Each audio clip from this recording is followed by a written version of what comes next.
Assalamualaikum warahmatullahi wabarakatuh.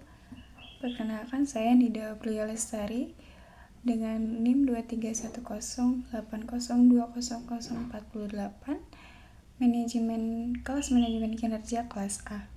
Di sini saya akan menjelaskan tentang performance management leadership atau coaching. Jadi, sebelumnya berdasarkan materi yang disusun oleh Bapak Mahfud Asyari SEMM dari program studi perbankan syariah, di sini langsung saja kepada materinya. Jadi jika kita lihat dari segi definisinya, coaching adalah proses kolaboratif dan berkelanjutan antara manajer dan juga bawahan untuk meningkatkan performa kerja serta pengembangan individu secara menyeluruh. Terdapat 4 karakteristik utama yang melekat pada proses coaching ini. Karakteristik tersebut adalah yang pertama, berlangsung secara terus-menerus. Yang kedua adalah berorientasi pada pengembangan. Yang ketiga ada berbasis pada hubungan saling percaya, serta fokus pada perilaku yang nyata dan hasil kerja karyawan. Dalam pelaksanaannya di lapangan, aktivitas coaching ini mencakup beberapa tindakan penting. Yang pertama yaitu melakukan observasi terhadap kinerja, kemudian memberikan arahan yang jelas, melakukan koreksi terhadap perilaku yang kurang tepat, serta memberikan penguatan atau apresiasi terhadap perilaku positif yang dilakukan oleh karyawannya.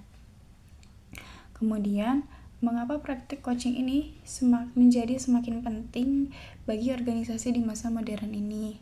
Alasan utamanya itu adalah yang pertama, karena setiap organisasi saat ini itu menghadapi tantangan besar berupa persaingan talenta yang ketat, kemudian perubahan lingkungan bisnis yang berlangsung secara cepat, kemudian tingginya kebutuhan akan pengembangan kompetensi, serta pentingnya proses regenerasi kepemimpinan.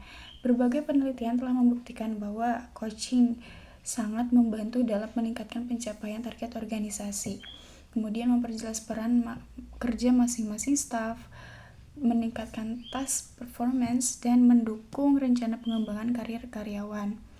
Menariknya, aktivitas coaching internal itu yang dilakukan secara langsung oleh atasan itu sering terbukti sering kali jauh lebih efektif dibandingkan dengan mendatangkan coach eksternal dari luar organisasi, karena atasan langsung itu dinilai lebih jauh memahami konteks pekerjaan yang sebenarnya dihadapi oleh tim sehari-hari. Kemudian, dalam menjalankan proses coaching terdapat 4 prinsip penuntun atau guiding principles yang wajib dipegang teguh oleh seorang pemimpin. Prinsip yang pertama adalah menyatakan a good coaching relationship is essential, yang berarti hubungan coaching yang baik sangat mendasar dan membutuhkan kerjasama yang kolaboratif, penuh empati, serta berbasis pada rasa saling percaya. Kemudian prinsip yang kedua adalah employee is the source and director of change, di mana kita itu harus menyadari bahwa perubahan perilaku yang sejati harus berasal dari keterlibatan dan kesadaran diri karyawan itu sendiri.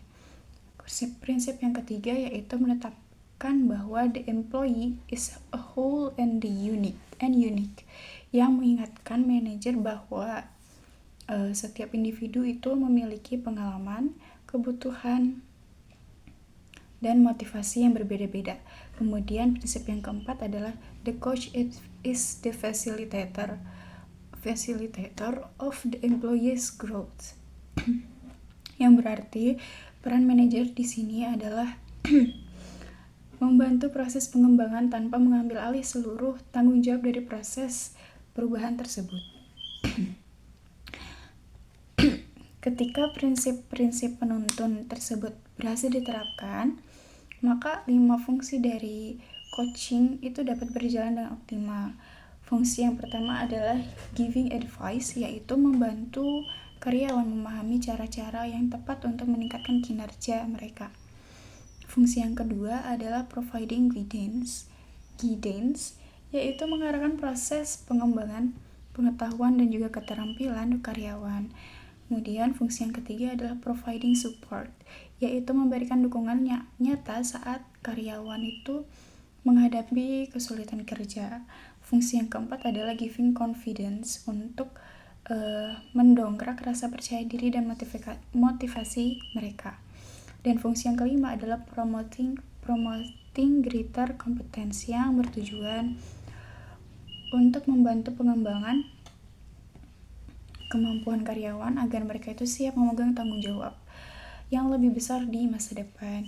Untuk itu, seorang performance management leader itu harus menunjukkan perilaku coaching yang spesifik, seperti menetapkan developmental objective, berkomunikasi secara efektif, memotivasi, dan mendokumentasikan kinerja, kemudian memberikan feedback, mendiagnosis masalah kerja, dan mengembangkan karyawan secara aktif, di mana semua ini itu membutuhkan keterlibatan manajerial, observasi konsisten, serta komunikasi yang berkelanjutan.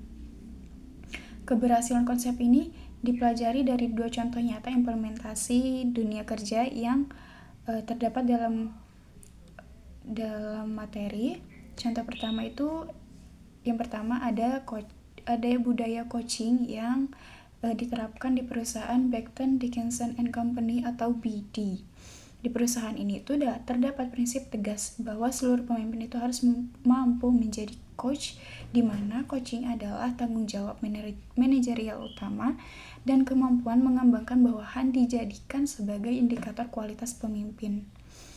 Program pelatihan manajer di BD itu sangat menekankan pada aspek listening skill, penggunaan open-ended questions, praktik peer coaching, melakukan self-assessment, serta membangun leadership communication.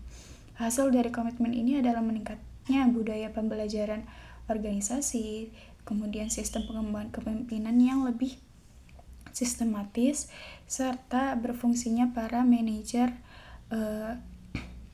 sebagai performance management leader yang nyata. Contoh kedua adalah kepemimpinan dari Jack Welch di General Electric atau GE.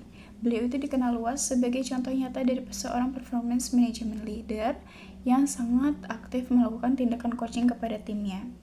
Praktek coaching yang dijalankan oleh Jack Welch meliputi komunikasi yang langsung dengan para manajer, kemudian menetapkan target kerja yang jelas, memonitor perkembangan performance secara rutin, kemudian memberikan feedback tertulis secara personal, serta konsisten memberikan penghargaan terhadap pencapaian prestasi karyawan.